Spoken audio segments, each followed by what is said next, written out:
Adapun Ibn Abbas radhiyallahu anhu diriwayatkan daripadanya bahawa ia berpendapat Rasulullah SAW melihat dengan hatinya. Walaupun Al-Qadhi Iyad menyatakan bahawa melihat akan Allah itu termasuk dalam perkara mungkin berlaku di dunia. Oleh kerana itu Nabi Musa AS meminta dari Allah untuk melihatnya.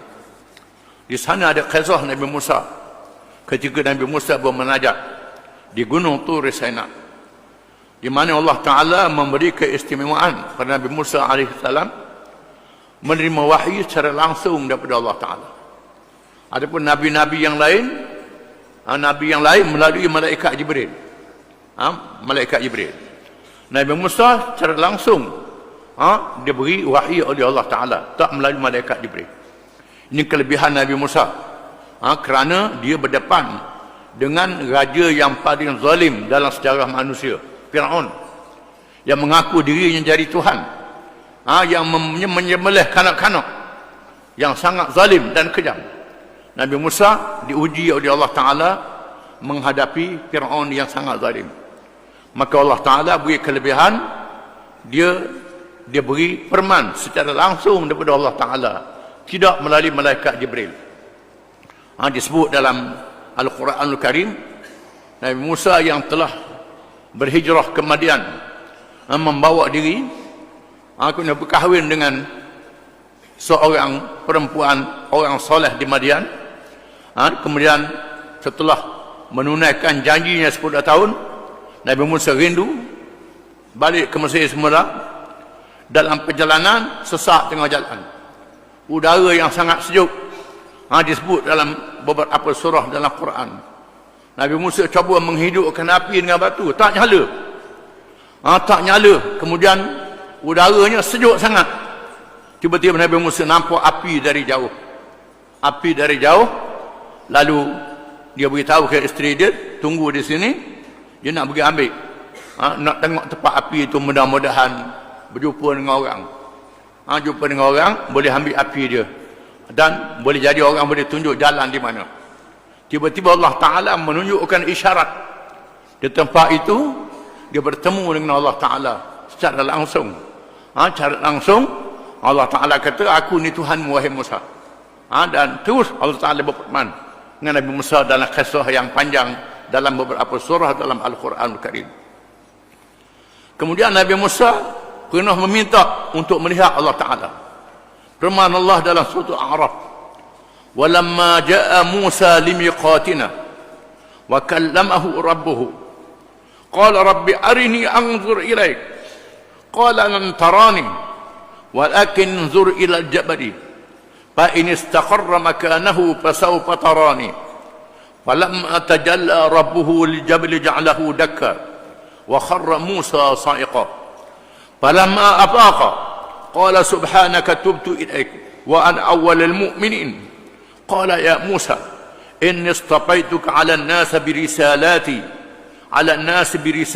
wa bikalami fakhudh ma ataitu wa kun minasy-syakirin. Surah Al-A'raf. Maksudnya, dan tatkala Musa datang untuk bermunajat dengan kami pada waktu yang telah kami tentukan, Allah Ta'ala suruh Nabi Musa bermunajat pada Allah Ta'ala. Ini dalam peristiwa yang lain daripada peristiwa yang pertama.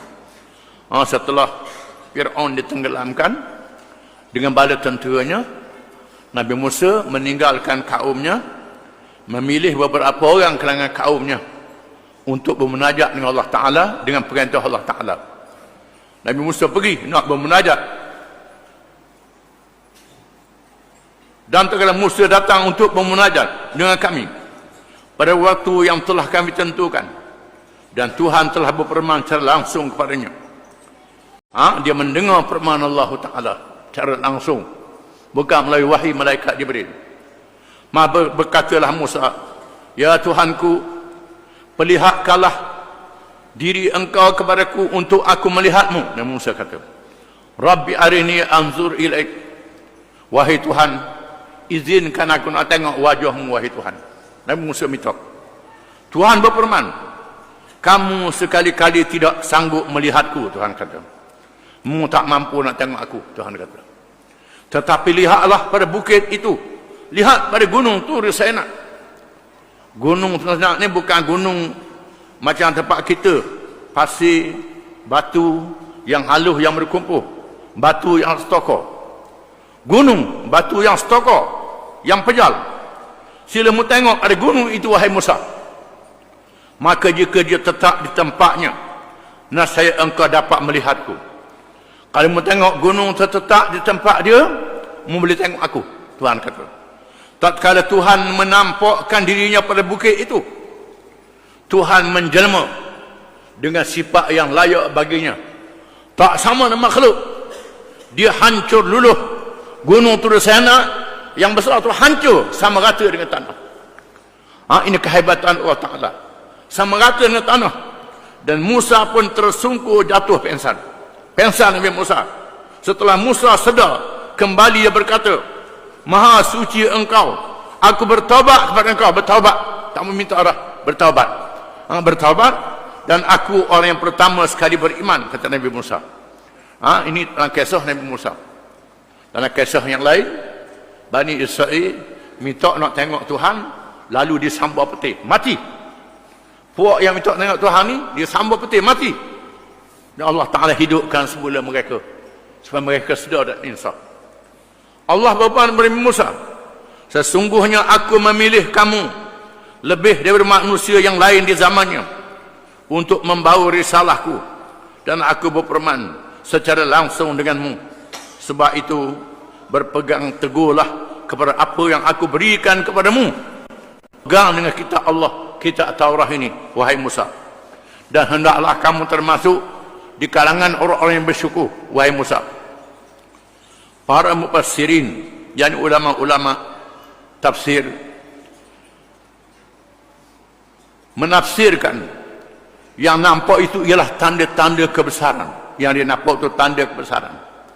Dan ada juga yang menafsirkan bahawa yang nampak itu nurnya, cahaya yang menjadi hijab, yang mendinding antara Allah dengan Nabi Musa. Tak nampak. Walaupun bagaimanapun dipahami dan mengertikan bahawa nampak Tuhan itu tidak sama dengan nampak makhluk.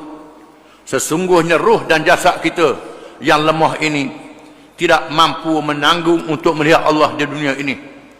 Untuk mengetahui betapa dahsyat perkara ini, marilah kita menatap hadis ini.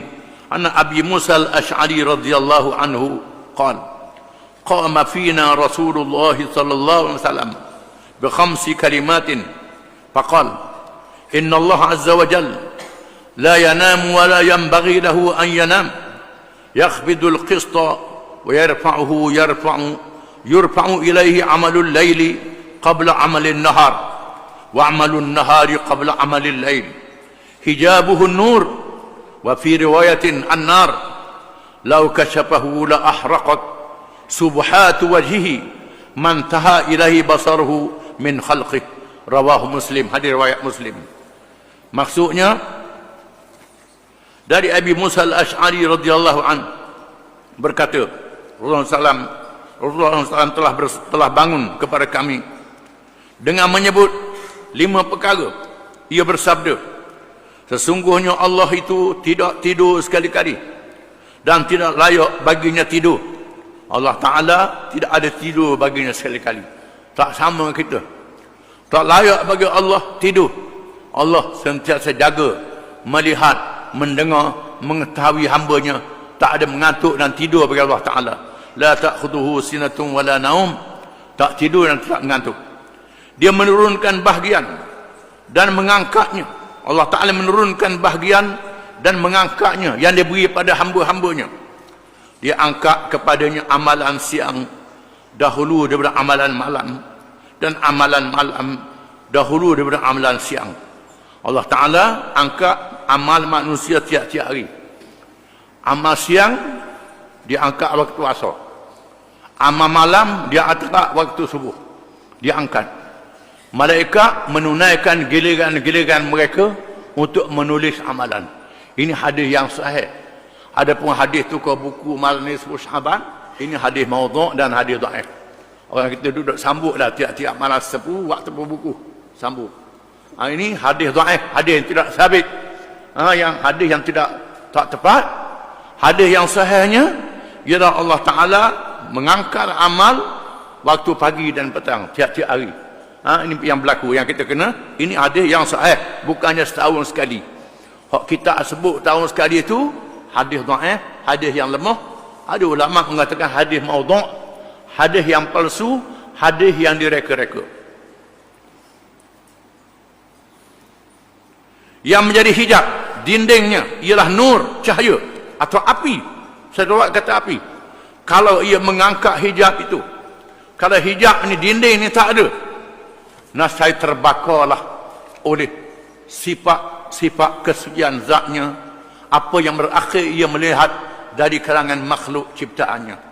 Kalau tak ada hijab ni, semua makhluknya hancur lebur, tak mampu berdepan dengan kehebatan Allah Subhanahu wa taala. Hadis lain, an Abi Dzarr radhiyallahu anhu qala, sa'altu Rasulullah sallallahu alaihi wasallam, hal ra'aita rabbak? Faqala nurun anna arahu fi riwayat anna arahu fi riwayat al-ukhra ra'aitu nuran, rawahu Muslim. Muka anni arahu nurun anni arahu wa fi riwayat al-ukhra ra'aitu nuran. Dari Abi Dzar radhiyallahu anhu katanya, aku pernah bertanyakan Rasulullah SAW, adakah engkau wahai Rasulullah pernah melihat Tuhan hamba? Lalu Rasulullah SAW bersabda, ia cahaya, bagaimana aku dapat melihatnya? Dan menurut riwayat yang lain, aku melihat cahaya, bukan melihat wajah Allah Ta'ala. Firman Allah Ta'ala menceritakan Bani Israel, wa qultum ya Musa lan nu'mina laka hatta nara Allah jahra fa akhadhatkum as-sa'iqatu wa antum tanzurun. Surah Al-Baqarah ayat 55. Maksudnya, dan ingatlah wahai Bani Israel, ayat ini diturunkan di Madinah, dibaca pada orang Yahudi yang ramai duduk di Madinah. Dan ingatlah ketika kamu berkata, wahai Musa, kami tidak akan beriman kepadamu sehinggalah kami melihat Allah dengan terang. Ini Bani Israel kata Nabi Musa, kami tak percaya kamu wahai Musa kecuali mu tunjuk nampak Allah Ta'ala. Kerana itu kamu disambar petir sedang kamu sendiri menyaksikannya. Lalu puak-puak ini disambar oleh petir. Kerana Allah Ta'ala mereka tidak ada adab dengan Allah Ta'ala. Allah menghukum mereka kerana permintaan itu cara takabur dan engkar akan rasul mereka. Mereka minta nak mempermain-mainkan Nabi Musa AS, bukan nak macam Nabi Musa minta dengan tawadhu'. Kesimpulannya, melihat Allah di hari kiamat adalah sabit kepada orang-orang yang beriman, dan kita amat tidak layak untuk melihat di dunia ini. Mudah-mudahan mengurniakan kita semua kelebihan melihat Allah di dalam syurga dan meletakkan perasaan rindu kita terhadapnya sahaja. Wallahu a'lam.